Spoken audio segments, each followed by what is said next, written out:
Welcome to the Go Big Redcast with Dave, Honke, Boomer, and Redcast Rob.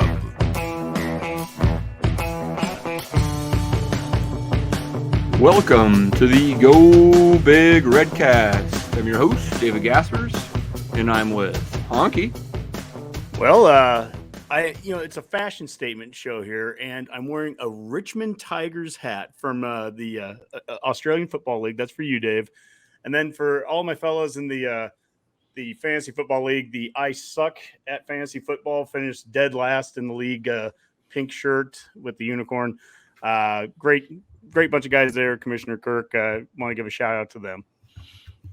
That's a very attractive shirt you have there, Honk. I'm impressed. I wanted to comment on it earlier, but I thought I'd save it. Also at Redcast Boomer. Oh, sorry. Honke was giving me kind of a side eye there, so I'm pretty sure it's a technical on him. So please get this under control, Dave. And I'm with Redcast Rob. Well, with that win on Sunday versus the Wisconsin Badgers, the Nebraska ball officially has twice as many wins as the Golden State Warriors in the month of March. Well, I hope it stays that way. Maybe we'll add a few more this week in the Big Ten tourney. Honke, that was quite the end of the season for Husker basketball, huh? Yeah, I mean, everyone totally saw that coming too, right? I mean, we were all saying that there's a good chance, as soon as Trev made the decision to retain Fred, of course, we're going to win on the road at Penn State, destroy them, take the lead from start to finish at Ohio State, and then go and beat Wisconsin. So it's exactly as we thought it would play out. Yeah, well, we'll talk a little bit more about Nebraska ball and the future for Fred Hoiberg and the squad, but let's take care of some business here first and highlight some of our upcoming interviews. Yeah, absolutely. We have a interview coming up 2 weeks from tomorrow night, 8:30 p.m. with Tyler Kai, who's the Associate Athletic Director for Leadership Gifts and Capital Projects. That's a heck of a business card to carry around there.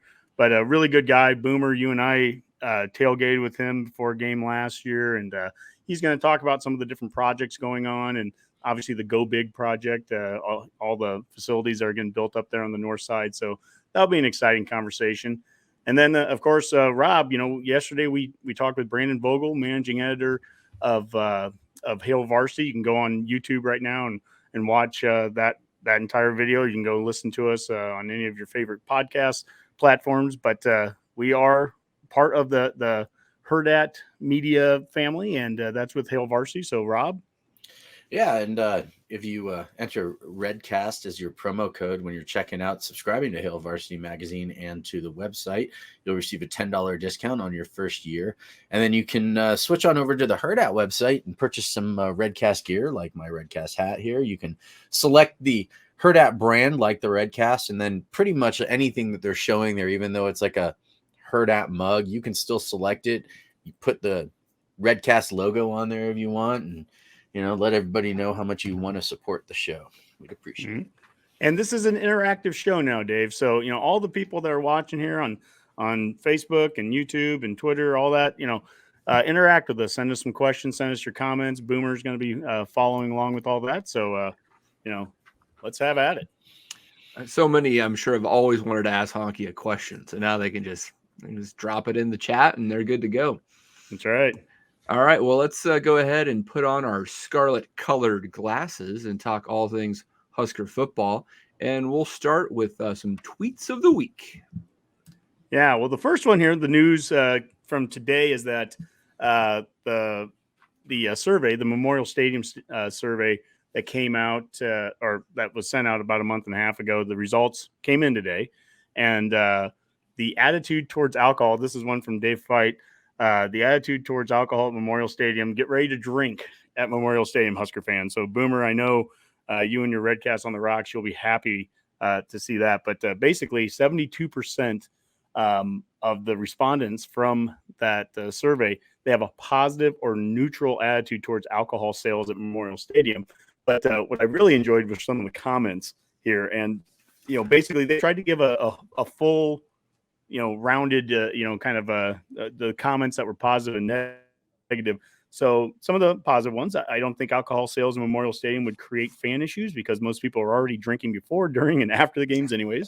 Alcohol sales are a no-brainer. As a recent grad, most people I know leave the game at halftime to drink and don't return unless it's a good game. And then you get some on the other side, such as, please do not allow alcohol. I know it will make the university some money, but it will absolutely ruin the game day experience. And please don't allow alcohol sales in the stadium. This is an atmosphere for family and fans, not for people who become obnoxious because they've had too much to drink. Boomer. Well, I'm not obnoxious, so. Well, you haven't had too much to drink tonight. That's No, why. tonight's Diet Coke. It's Lent, so I've engaged in a little self-deprivation and putting the cocktails on hold. So it's a challenge, but it's good. It's growth. So we're going that route. Personal So. growth. Yep. That's what it's all about, right? So a little reflection. But no, I think this is probably, we've talked about this many times. It's something that's probably overdue at Memorial Stadium. We've mentioned other stadiums in the Big Ten pull this off. I mean, we've all visited stadiums in the conference that sell alcohol. Have you noticed any serious problems at any of them? Any worse than? I mean, I've gone to Minnesota, never seen an issue.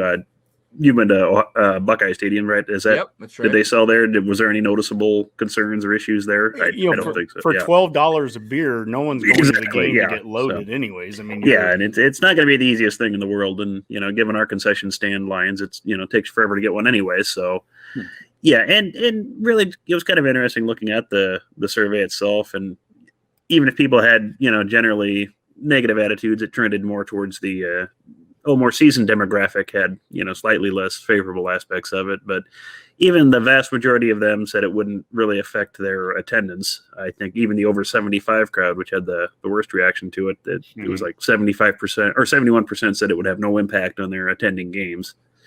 So in the grand scheme of things, it's the type of thing that can be managed properly, and I'd like to think we're capable of doing so here at the university, and our fans can handle it, maybe. So. Well, maybe we'll find out sooner than later. We have no real idea what this will result in, but seems like it's trending in that direction. Yep. A couple other tweets here of the week. One's from Matrix Analytical. And I thought this was really interesting, Dave. Brian Applewhite is part of a trio of new coaches at Nebraska that has the Huskers a place to consider if you like the ball in your hands. Quarterback, wide receiver, running back, and tight ends coach combo in Lincoln is in the top 7 of all FBS Power 5 programs using our metrics. Things are happening in Lincoln. Fire. So, I mean, I like what I hear there, right? I mean, according to their metrics there, basically all the skill positions on the offense, it's what we talked about we wanted to see with this revamped coaching staff. We want pros, doing, coaching those rooms. And, this is what you get when you get Joseph and Whipple. Hey, Honke, can you bring that back up? Because I need to read it again. I mean, like, a place to consider if you like the ball in your hands, QB, wide receiver, running back, tight end, coach combo in like his top 7 in all of the FBS Power 5 using our metrics. Mm-hmm. So I'm just a little confused in the sense of like, does everybody get the ball that often? Or are we just going to have that many plays?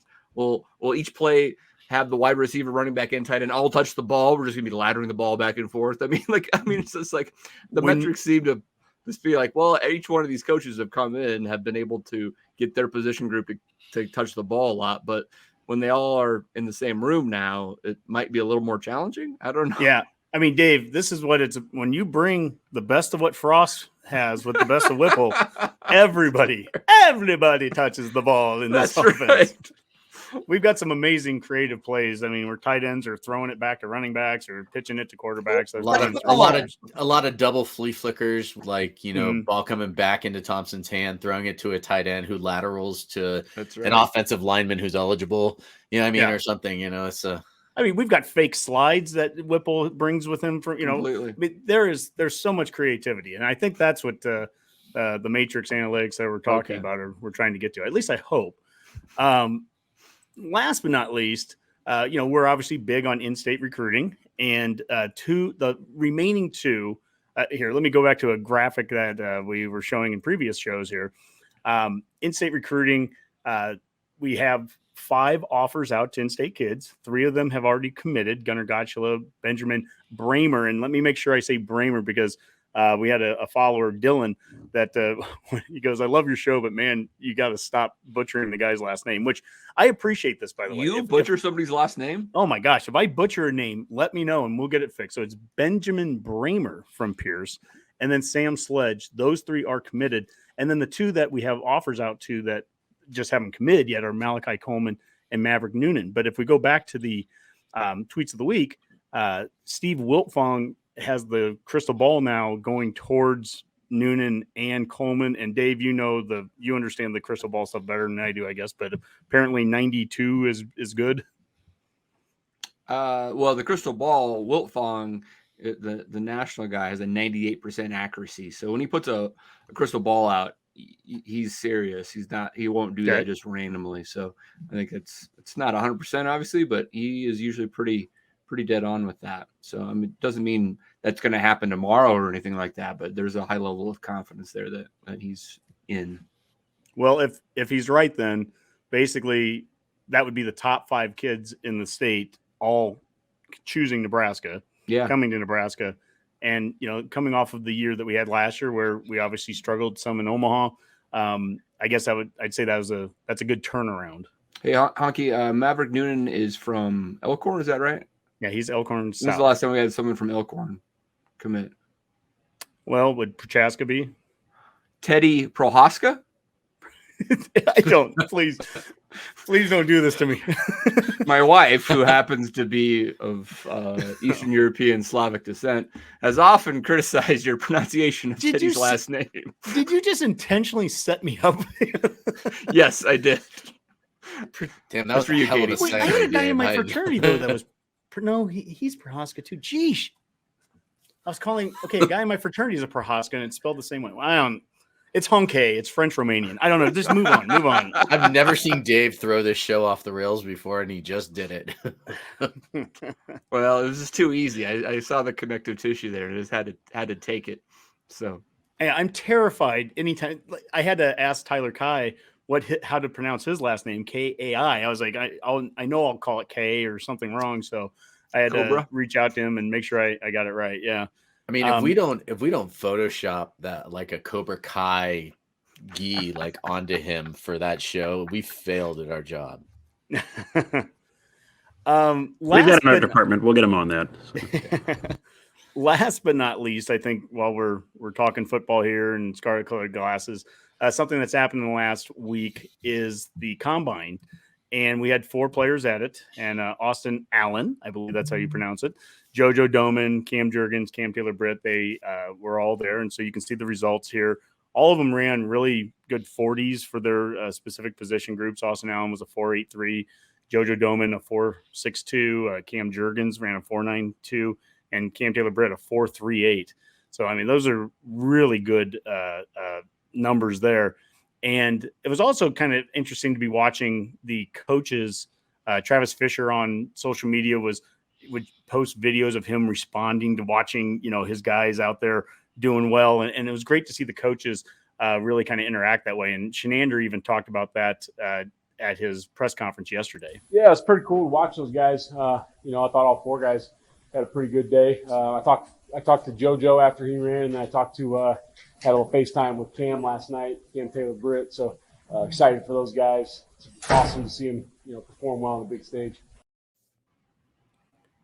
So, hey, we've talked about this in the past. It's important that we start to get some guys into the pros. We've had, a pretty bad drought for the last 3-4 years where we'd only have 1 or 2 guys getting drafted, or the one year that we actually had nobody drafted. And here we've had 4 guys now go to the combines, do well. In addition to that, we still have Daniels. We still have, the Dismuke and Williams. I mean, there's more players than just and Samari Torre too, who's done well at some of the postseason games. So, I mean, I guess I've got my scarlet colored glasses on, Dave. I could see us having 5, 6, 7 guys, 6, maybe 6 guys getting drafted.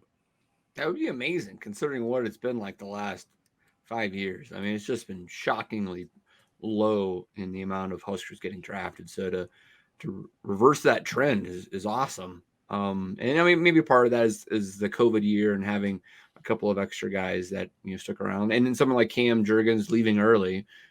probably all kind of accumulate into a little bit larger of an NFL class for us. So we have actually some questions coming up on Facebook here, and one of them's a really long question, Boomer. I think, am I seeing that right? Dallas Ray Smetter. Yeah, we've got several actually coming through from Facebook here. Good time for scarlet colored glasses. First one.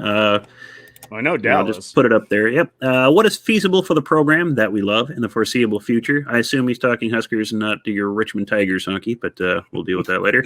I'm from the TO period, but I'm a Husker for life. I don't see real thoughts from the U or athletic department, but I may not be searching enough. I meet Husker fans all over who have never set foot in Nebraska, and they'd like to hear the deep news too. So, I'll start that one, Honke, actually, because with our interview yesterday, with Brandon Vogel, that you can find on YouTube.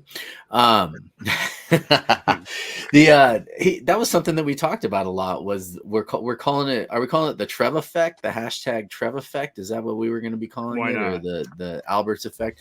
But according to you guys, Trev Alberts is the head coach for both football and basketball. Apparently, well, you know what? It's unbelievable. According to Brandon Vogel, the culture in the athletic department right now is like nothing that he has personally seen in a really long time. And he's just kind of seeing, like, with the extension of Frost and then the extension of Hoiberg, he's kind of making a statement in there that, like, you know what, hey, these are guys we want to keep around. We want to keep a continuity going on in this athletic department.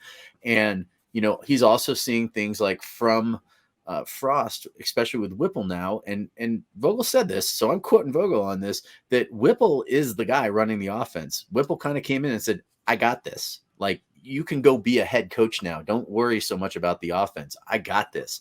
And, with guys like Joseph on board, and, we got Bush at special teams, Frost is just kind of overseeing everything now. He's now the CEO that he should be as a head coach. And again, that was another Vogel quote. So, what can we expect from this program? I mean, obviously I could say 15-0, but I will, because I firmly believe it's possible, but realistically 8-4, 9-3. Boomer and Dave, you guys are analytic guys, and that's what Vogel is. And we've talked about a number of times the historic season that we just had last year, and historic in all the wrong ways, right? I mean, that so many stats showed that we were probably an 8 or 9 win team a year ago if you just do a certain number of things better than what we did, specifically in special teams alone. But historically, I mean, we had that one graph that showed that they did 5,000 simulations, and we had as good of a shot of going 11-1 as we did going 4-8, and we ended up 3-9 out of 5,000 simulations, right? And all these different stats that lead up to the turnaround could be quick, because we shouldn't have been a 3-9 team last year to begin with. A normal 3-9 team, you're going to look at and go, well, returning talent and all this, it's probably it's a big ask to get to 6 or 7 wins. And, talking with Brandon there, it's more of a confirmation that it is possible that a team like this can turn around and get to 8-9 and not even really be anything from an analytics standpoint out of line. I mean, right now we are the SP Plus had us like at 11.7 points better than the average college football team coming into next year. Okay, so a 3-win team from last year, right now, the SP Plus, those rankings there, and there was an article that he had in Hill Varsity, has us 11.7 points better than the average college football team. Now, again, we're one of 4 teams in the college poll era since the mid-30s that didn't win more than 25% of our games, but had a positive point differential. And we had the largest point differential of any of those 4 teams, and that's in the history of college football. That's how unique last year was. So, I hear people go, what if next year's just like last year? What if it's the same thing? What if we go 3-9, but there are a bunch of close games? Well, crap. Then, I mean, we have literally, we just took a historical year and we somehow, duplicated it. And so let's all hope that's not happening. Yeah, no, I understand. I mean, I would also probably could ask Boomer, when's the last time that a head coach had 4 losing seasons to start a tenure at a school and got a 5th year and then turned it around. And he'd also tell you it's historic to actually do it. So, I mean, you can get numbers however you want to paint your story. What did Beamer do at Virginia Tech? Did he have losing seasons his first 3 or 4? Yeah, I believe so. Boomer's looking up the exact numbers. That probably your best case to reference. Similar to, I guess, a few other schools who had historically odd seasons like we had last year. To say it's not impossible. Is it probable? I don't know. He had a couple. He did have a couple winning ones. He had 6-4-1, 6-5. But I think he walked into Vermont Tech when they were on Dave, probation or something too. So it was kind of not quite an apples and oranges Well, comparison. Unless you want to consider the Riley on years probation. Yeah. Well, when's the last time a school had 2 historic back-to-back seasons? That's what I want to say, because what you're saying is we have a chance to do that, Dave. That's what I'm hearing. That's right. That's what I'm I mean, hearing. like, I think the bigger I'll be right question back. I'm gonna go actually get is some not more just Kool-Aid. I mean, the question was just the next season, but I felt it was more of a global picture of what is our expectations for this program going forward and what's possible, right? Well, and it's defined foreseeable future. I mean, next season's part of the foreseeable future, but obviously, look, I don't buy into the narrative. Frost, does he need to win next year? Yeah, but he needs to win anyways. I mean, like Trev, everything he's done up to this point, it doesn't show anything that I think that there's a short leash on Scott. I mean, he's giving him everything he possibly can do to succeed. Trev clearly wants Scott to succeed at Nebraska. And Scott needs to win games, but I mean, that's no different than what we would have said 12 months ago or 24 months ago. And the changes that they've made since October, and you can go to the matrix analytics there. I mean, there's some support to show that the changes that have been made are going to help us get over that hump. And that's not even talking about Bill Bush being a special teams coordinator and the difference that we can see over in that area, which has just killed us, for the last number of years too. Sure. I mean, I guess what I was trying to get at, is the bigger picture of not just next season, but going forward. I mean, I listened to your interview with Brandon Vogel, and I think you're correct. I mean, Trev Alberts doesn't want to fire Scott Frost next year. It's not like that's his intent in extending him. It's just to drag this out for one more year so he can save some money or think he has a better pool of candidates to hire. I don't think that's his case at all. But if Scott Frost goes 4-8 next year, he may have his hand forced, right? I mean, that's different than saying he wants to fire Scott Frost. It's like he just decides that, look, I mean, he's gotten 5 years and he just hasn't got it done, even with his new coaching staff. That's not impossible to imagine. What I'm getting at is the analytics of last year showed that team more than likely was a 7, 8, 9 win team from a historical, traditional standpoint. You take that, you do all the simulations, and that's where that team comes out. So my question is, for us to go 4-8 next year, what a step back, really, because you hired all these coaches, these pros, these guys are the top 7 in the Power 5 of rankings of all those offensive skill position guys, and we have a Bill Bush who's demonstrated success as a special teams coordinator at this school. What a step back it would take to go 4-8. Even though the record would actually technically be better, it really would be a step back. I don't know how. I understand, but I mean, to some point, you ultimately have to have. We've talked a lot about culture, and I mean, it feels like there's good culture apparently now in the athletic department. But I mean, starting as of in the last year or two, I felt like Frost had the culture of the football program going in the right direction. But it ultimately wasn't a winning culture. I mean, not to say it wasn't a good culture, it just wasn't producing wins. So if you're not producing wins, it wasn't a winning culture. So the question is, with the new coaches, can they actually create a winning culture? And sometimes that can take a while, right? I mean, you might just click and they're 9-3 next year. You're right, but it might take a while. And so, I mean, for my opinion, to try to answer the viewer's question is I think getting to 6 or 7 wins next year would be a really good thing. And then after that, then you're starting to build upon that and saying, let's get to 8 and 9 wins, win the West, and then see where you can go from just a stability of the program and recruiting, right? And so I think that's where I would go is let's figure out how to win the West. And if we win the West, especially with an expanded playoff, then you can start to feel more optimistic that you'd have some really, really fun seasons ahead of you. That's a very measured approach, and that's a good approach to take, Dave. And really, Coach Osborne never said we need to win the conference. He never said we need to win the game. It was always about goals. You set goals for each week. You need to hit your goals. And if you make those goals lofty enough, and if you reach the goals more times than not, you're going to win the game. And if you reach the goals and you don't win the game, then you literally shake the hand of the opponent and say, God bless you. But when you're kicking it off of your own team and having punts going back for touchdowns and when we have the mistakes that we've had, you're not obviously reaching your goals there, and you're not playing at a high level in some of those very key parts. So anyways, we can move on. Hey, Dave, you're a betting man, and Huskers actually tagged a tweet or retweeted a tweet or tweeted a tweet or something on Twitter.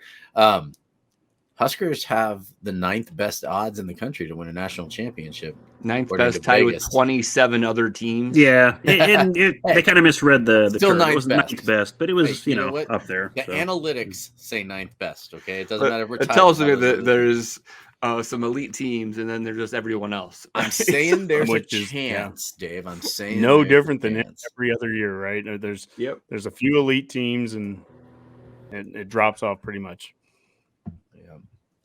I guess one other thing before we get into the basketball and the baseball chatter, there was the news today that Nebraska, Trev Alberts, he is signing a long-term multimedia rights deal with JMI Sports effective July 1st. It's a 12-year deal between Nebraska and JMI that's worth up to $215 million. So that's nearly about $18 million a year. What's interesting is, 12 months ago when Moose was being let go, we kind of talked about it at the time, and as best we knew, it was like, well, he's leaving the athletic department in good shape. He's hired good people, and he made the move over to the media rights and everything. And here, this is another example. Trev is kind of his first 7-8 months, man. He's been busy, and some of it's undoing these things. So now we're going back, and I guess we didn't. We obviously weren't making the money that we thought we were going to make going with it. So getting back into having a media rights going through someone that used to be IMG. Now it's going to be JMI, but they made that announcement here today as well. Did have a few more football related comments before we shift gears here. I thought we'd bring those up. Lang Farms asks, does the defense take a step back, and does that bring the ceiling down? Well, let's look at what Shenander talked about here with the new guys and trying to mix in kind of old and new. Yeah, I think, like I said, I think there's two separate entities right now. There's a group that's been here, that the new stuff isn't really new. It's just, they've heard the word so many times. And then there's, some incoming freshmen, some transfer, some junior college guys that they've never heard anything. They've never heard us teach technique. They've never heard us teach a drill, and they're getting this big chunk of install. So I think that those guys are a little bit behind as far as schematic stuff. And to me, we will catch them up with that. I just want to see them move around, and I want to see them go hard and not be afraid to make a mistake right now. So they have a little bit of catching up to do, but we'll get there. To the point of the question, obviously, when you have a bunch of newcomers here, we love the talent, right? That defensive backfield, we brought in 5, 6, 7 new guys, and it's high school guys. It's transfers from FCS, Omar Brown from Northern Iowa. It's JUCO guys. It is just straight up transfers in the portal from Arizona State. And so we're bringing in a lot of different talented guys, but there is this transition. And so the question being, do we expect a little bit of a drop off like right away? This is a challenge here because the defense played so well last year. If we had an average defense last year, all of a sudden some of those analytics I was talking about earlier wouldn't have looked so good. We would have been blown out in some games if our defense didn't do what it did to keep us in it.